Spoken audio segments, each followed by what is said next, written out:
প্রিয় চরভদ্রসনবাসী, আসসালামু আলাইকুম। আব্দুল গফুর মুন্সি ফাউন্ডেশন মনে করেন মানুষের জন্য মানুষ। সাধারণ স্কুল শিক্ষক বাবাকে দেখেছি নিজের সামান্য জাত ছিল তা থেকেই মানুষকে সহযোগিতা করার চেষ্টা করতেন।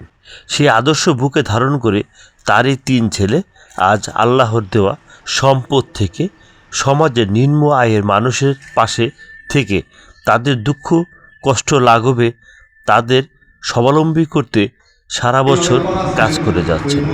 তারই ধারাবাহিকতায় রমজানকে সামনে রেখে চরভদ্রসন উপজেলাব্যাপী প্রায় 500 পরিবারকে চাল, ডাল, তেল, আটা, চিনি, মুরগিসহ ঈদ উপহার বিতরণ করেন।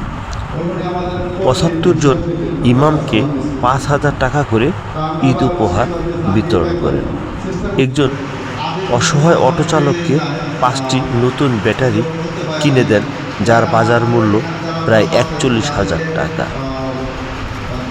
আজ বুধবার 28 রমজান নিজ বাড়িতে মসজিদের সামনে এক ইফতার মাহফিলের আয়োজন করেন আব্দুল গফুর মুন্সি ফাউন্ডেশন এর পক্ষ থেকে। উক্ত আয়োজনে উপস্থিত ছিলেন চরভদ্রসন উপজেলা বিএনপির প্রস্তুত কমিটির আহ্বায়ক ওহিদুজ্জামান মোল্লা, প্রস্তুত কমিটির সদস্য আব্দুল কুদ্দুস মেম্বার, প্রস্তুত কমিটির সদস্য ও বিশিষ্ট সমাজসেবক মোস্তফা কবির ব্যাপারী সহ স্থানীয় বিএনপি এবং অঙ্গ সংগঠনের নেতৃবৃন্দ উপস্থিত ছিলেন। চেয়ারম্যান আজাদ খান সাহেব উপস্থিত ছিলেন। গফুর মুন্সি ফাউন্ডেশন এর 3 ছেলে এবং এর বংশধররা, স্থানীয় মান্যগণ্য ব্যক্তিবর্গ, সমাজসেবক সকলে উপস্থিত ছিলেন।